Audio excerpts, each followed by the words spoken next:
Hi everyone, Dr. Tom O'Brien, and oh, I forgot to plug in, there's always something, isn't there? Let me plug in a headset here so you guys can hear me really clearly. I had some problems setting this thing up again because I'm solo here, but going. There we go. Hi everyone. Nice to see you. Thanks for watching. Today is foods that can trigger an autoimmune reaction. How and why that happens. So this won't be too long, maybe 10 minutes, but you'll learn how that mechanism can occur, how it can occur for you, your family, your kids. So let's just get to it. So there's a couple of concepts. If you get these concepts, you'll understand this whole picture of how foods can trigger autoimmunity. And the first concept is, how does our body make antibodies? Why and how does that happen? Take the example of a vaccination. You get a shot of the bug measles. Your brain says, whoa, what's this? That's measles in my bloodstream. That's not supposed to be there. You, general. And in your immune system, you've got Army, Air Force, Marine Corps generals sitting around with nothing to do. You, general, you now are General Measles. Take care of this. General Measles builds an assembly line. That assembly line starts producing soldiers. Those soldiers are trained specifically to go after measles. They're called antibodies. So they get out in the bloodstream, and they're traveling all through the bloodstream. You know, your bloodstream is just a highway. There's lots of traffic on the highway, and there's no lanes of traffic, so everything's bouncing into each other. It's all going in the same direction, but it's bouncing around in there.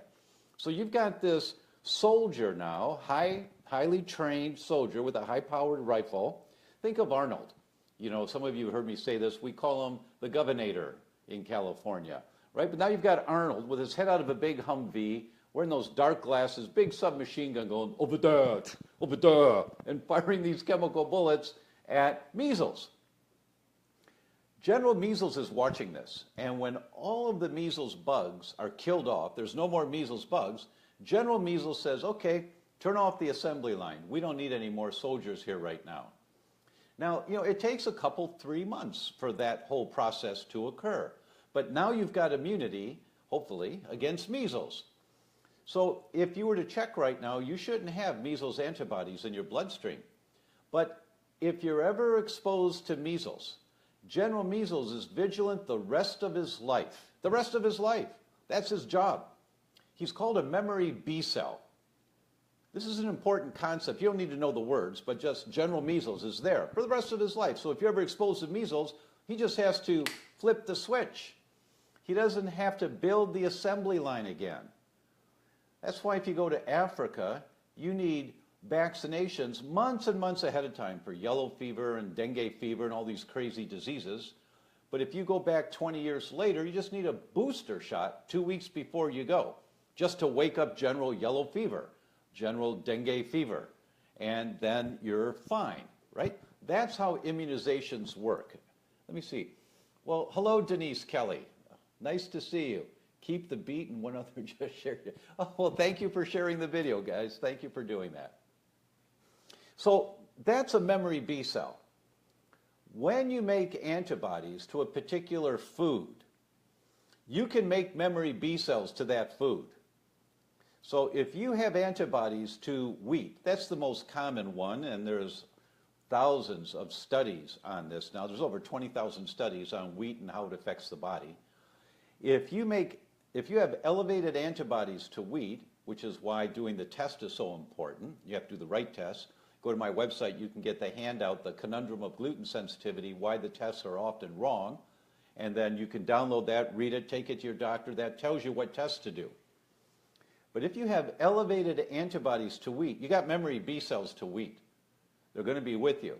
Now, if Arnold was produced to go after wheat, so Arnold's going through the bloodstream looking for wheat. Anywhere he can find it, he's shooting these chemical bullets at wheat.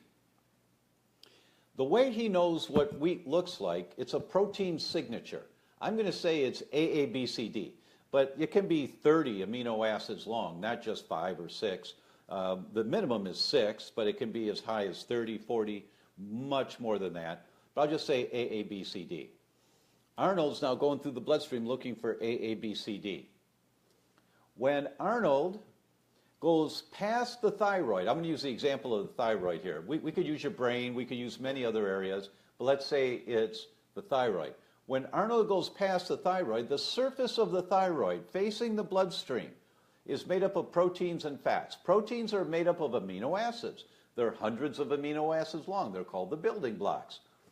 Those hundreds of amino acids of the surface of the thyroid facing the bloodstream, Arnold's going by in the bloodstream, that surface of the thyroid includes AABCD. So now Arnold, that's looking for the wheat molecules anywhere in the bloodstream to kill him, he's AABCD, ABC, oh look over there, AABCD, boom, and he fires his chemical bullet at the thyroid. Now you've damaged a thyroid cell. Now, we make antibodies to our own body. That's the autoimmune mechanism. That's a very healthy thing, by the way. Autoimmunity is a healthy thing for you in this context. Mrs. Patient, you have an entire new body every 7 years. Some cells reproduce very quickly, the inside lining of your guts every 3 to 7 days, depending on what study you read. Some cells are very slow, like your bone cells, but every 7 years you have an entire new body. How does that happen? Your immune system has to get rid of the old damaged cells and make room for new cells to grow. So you have elevated antibodies in this example, you have antibodies in this example to your thyroid. There's a normal reference range, getting rid of the old cells and you're making new cells. So that's why if you do a blood test, there's a reference range for antibodies to your thyroid, or antibodies to your brain, or antibodies to your lungs, or antibodies to your heart. There's a normal reference range. That's normal autoimmunity. Your body is getting rid of the old cells to make room for new cells. But when you have elevated antibodies to thyroid, you're killing off more cells than you're making. So now let's go back to our Arnold example. So you have toast for breakfast, you have a sensitivity to wheat, you make antibodies to wheat, Arnold's looking for AABCD, Arnold gets confused, and if your sensitivity is in the thyroid, Arnold goes after your thyroid, and now he's attacked your thyroid. Now you make antibodies to those damaged thyroid cells to get rid of them. Not a problem. It's a healthy thing. You got to do that. Not a problem. But you had toast for breakfast. You have a sandwich for lunch. You have pasta for dinner. You have croutons on your salad. You get a bagel the next day, another sandwich for lunch, lasagna for dinner, a piece of pie, a cookie. Every day we're hit with so many exposures to wheat on a day in, day out basis that if your sensitivity is to wheat, and Arnold is going after wheat, and if the weak link in your chain is your thyroid, and Arnold mistakenly attacks the thyroid because it's AABCD, because that's your genetic weak link, then you start developing this autoimmune mechanism at a much higher rate than what's normal, just to make new cells. But now you have to get rid of the frequently damaged cells, the damaged cells, the damaged cells, the damaged cells. And that mechanism, making the antibodies to your thyroid, can become self-perpetuating. Now you develop the autoimmune disease, Hashimoto's thyroid disease. And it can take up to 7 years once the antibodies are elevated before you've killed off enough tissue and you get enough dysfunction and you finally get the right diagnosis, and it's Hashimoto's autoimmune thyroid disease. And there are hundreds and hundreds of cases in the literature of people going off wheat and their antibodies to their thyroid go down. That's why I use thyroid as an example. But you could use myelin in your brain. Myelin's a saran wrap around your nerves. And if that's the weak link in your chain, like it was for me, the weak link in my chain, I had elevated antibodies to myelin. That's what causes MS. Hello, Felicia. Do you think alopecia universalis is caused by elevated antibodies? Oh, absolutely. It's an autoimmune mechanism. So the question is, what's triggering the autoimmune mechanism? You know, I gave a presentation in London about 2 weeks ago, and I used a case study of a I think he was 44, he may have been a little younger, year-old guy, who developed alopecia areata, which means on his head he was developing a bald patch, and on his beard he was developing a bald patch. And he went to this dermatologist, he tried some creams, it didn't work. He went to another dermatologist who took a better history and realized, wait a minute, this guy this guy's got some GI problems. And so he ran a test, and he found out the guy's got a Heliobacter infection. It's a bacteria, Heliobacter pylori, or H. pylori.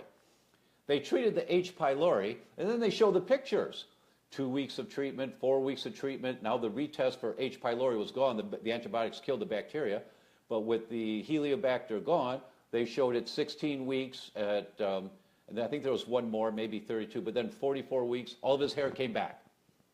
And so what he had was this mechanism that I just described with wheat and thyroid. He had that same mechanism with the bacteria infection, Heliobacter, and hair loss.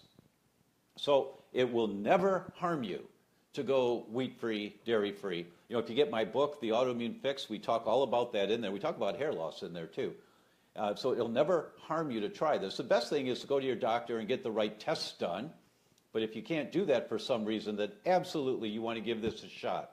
I was with a friend last night who was talking about a patient that had alopecia universalis. And the doctor said, you know, I don't know this is going to hurt you, but I've heard sometimes with alopecia areata that a wheat-free diet helps. So the patient went wheat-free and all their hair came back.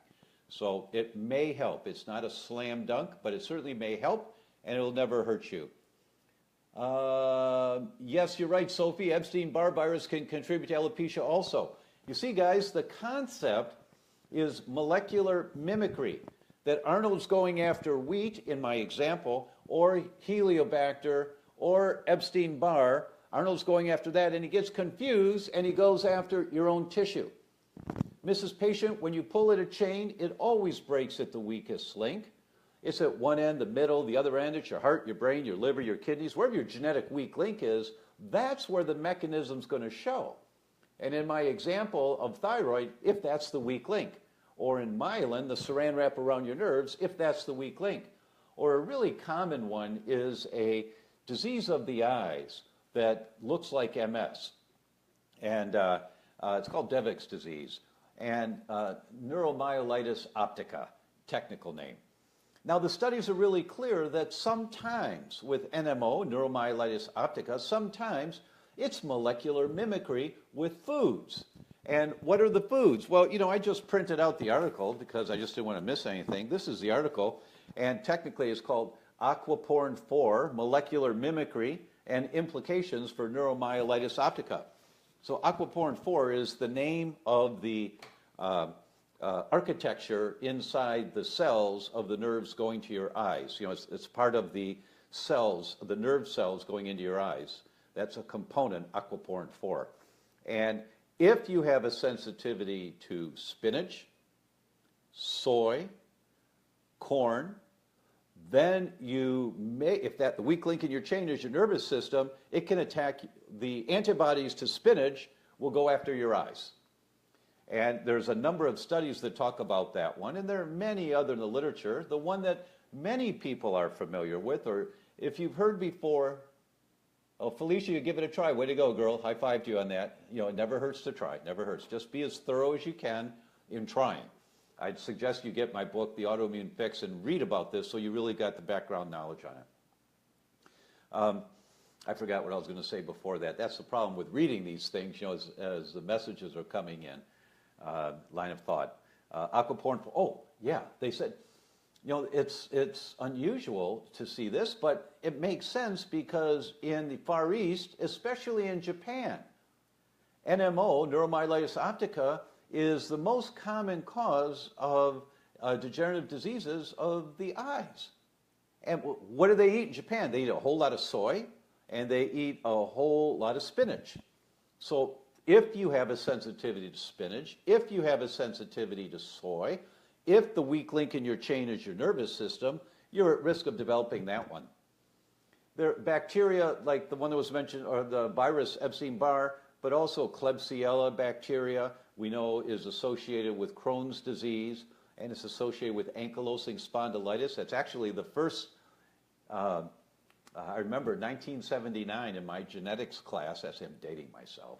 1979, the instructor was so thrilled because a new study had just come out.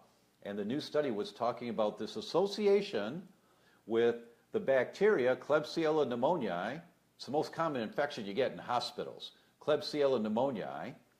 And if you carry the gene HLA-B27, you were at risk of developing Lou Gehrig's disease, ankylosing spondylitis. That was by Dr. Alan Ebringer from King's College in London. He was considered a nutcase for writing about this. You know, he's a rheumatologist, but he was a young, yes, Betsy, you should also say, I've been off dairy, soy, and Cetos. Way to go. And Andrea says, spinach causes my joints to burn and the tendons around them to swell. Well, I've gone to school for many years, Betsy, or Andrea, I've gone to school for many years to be able to tell you, stop eating spinach. So Dr. Ebringer published this paper in 1979, and he was considered a nutcase amongst rheumatologists. They were all saying, that's nonsense. Bacteria has nothing to do with ankylosing spondylitis. Well, now we know it's perfectly true, and that this whole theory about epigenetics around the genes, it's not that you have a gene, you're going to get the disease. It's that if you carry a particular gene, that's the weak link in your chain, and if you pull on the chain, like you're exposed to a Klebsiella infection, that it might manifest as ankylosing spondylitis. And we know that's true now for many, many different autoimmune diseases. So this concept of molecular mimicry, everyone, is that if you make elevated levels of antibodies to a particular food, and if the weak link in your chain is tissue in your body that has similar structure protein-wise to parts of that food, you're at risk of developing whatever that disease is, whether it's MS, neuromyelitis optica, Lou Gehrig's disease, rheumatoid arthritis, we know is associated with Proteus bacteria very commonly, diabetes, well, that's where I was going to go. Type 1 diabetes, why do you not give newborns dairy, cow's milk, in the first year of life if there's a family history of diabetes? Because if that baby carries the gene for a family history of diabetes, and if that baby makes antibodies to the cow's milk, then the molecular mimicry for the weak link in that chain goes right to the beta cells of the pancreas. And that's the children that are at high risk of developing type 1 diabetes early in life. So we know you don't give kids cow's milk if there's a family history of diabetes for the first year of life. After that, their immune system may be a little stronger. I personally disagree. I would never give it to them, give them cow's milk. There's no need. It's meant for a cow. But if you are going to use cow's milk, just wait for the first year. Okay. That's the concept of molecular mimicry. And let's see. Patricia, Tubert, Linder, and 8 others shared your video. Well, thank you, guys. Thank you so much. That's really nice of you. Andrea says, I don't anymore, but it took a long time to figure it out. Well, way to go, Andrea. Way to go to be on top of it. Way to go. So that's the concept, guys, of molecular mimicry, and it's a very common mechanism in the development of autoimmune diseases. Sophie says, thank you, Sophie. That's nice. Oh, and you're in France. Thank you so much. Thank you so much. Please share this with your friends. You know, it reinforces me when I see that 15,000 people watch this video, you know, or 200 people watch the video. I mean, so much. I love being able to impact, and so thank you so much for your feedback. And you know, guys, I'm a strong proponent of the message "Pay It Forward." You know, there's a great movie that came out years ago. It's kind of a feel-good movie, "Pay It Forward." And you know, by doing this, it's my pleasure and my passion to do this. And what I ask of you is, if you think it's of value, pay it forward. Just go share it with somebody. Just tell them, hey, I just heard this video. It's kind of interesting, you know, or send them a link. It's the only way that we're going to get this information out to the world enough, you know, is just to pay it forward. Keep paying it forward in whatever way you want to, whatever way you can. But if you think that this stuff is of value, pay it forward. You know, I have no idea what all the hearts mean on here. I think that means that you guys are hitting a heart button or something. And if that's the case, thank you so much, because it's going boom, boom, boom, boom. So thank you. That's really nice. That's really nice. Yes, Missy, I agree, but we won't tell them that. Can I talk about the MTHFR? Sure, for a moment. If you carry the genes, a lot of people carry the genes, that they really don't use folic acid very well. They just can't use it very well. And Once again, the genes don't mean you're going to get something. The genes mean that you're vulnerable to getting something if you pull on the chain too much, right? So folic acid is one of the B vitamins, and it's really important because it's a primary method of detoxification for all the chemicals we're exposed to in this world today and all the exhaust from the work that our cells are doing.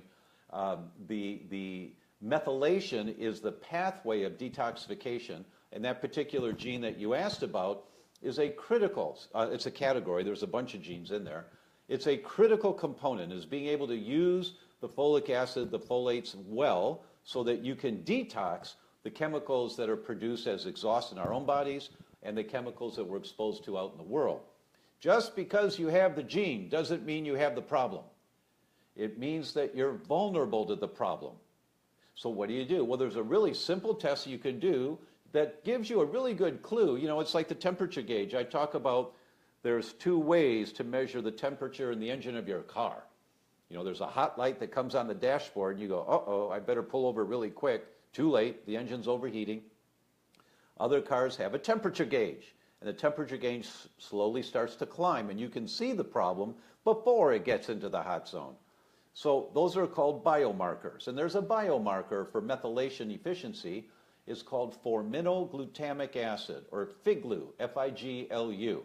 Simple urine test. I think it's about $90. Please don't hold me to that. I'm not sure, but it's not expensive.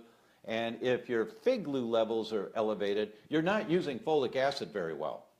So those people especially really have to dial down and see where am I breaking down in my utilization of folic acid. So that's what you do, is you then go to the doctor and say, you know, thanks for doing the FIGLU test for me. So what do we do to get my folic acid, my detox methods working better? Okay. Oh, thank you, Missy. It means we love it. Thank you so much. That's what the hearts mean. Thank you so much. Okay. All right, everyone. Thank you so much. I just want to make these short so it's easy on you. Let us know what you'd like to hear about, and I have to keep looking over here at the camera. I look at myself in the thing, you know, I have to look at you. Let us know the topics you want to hear about, and we'll do them again. This is every Tuesday at this time. I'm committed to doing this if I'm not traveling somewhere. So thanks very much for all your great feedback, and please pay it forward, okay? Thank you.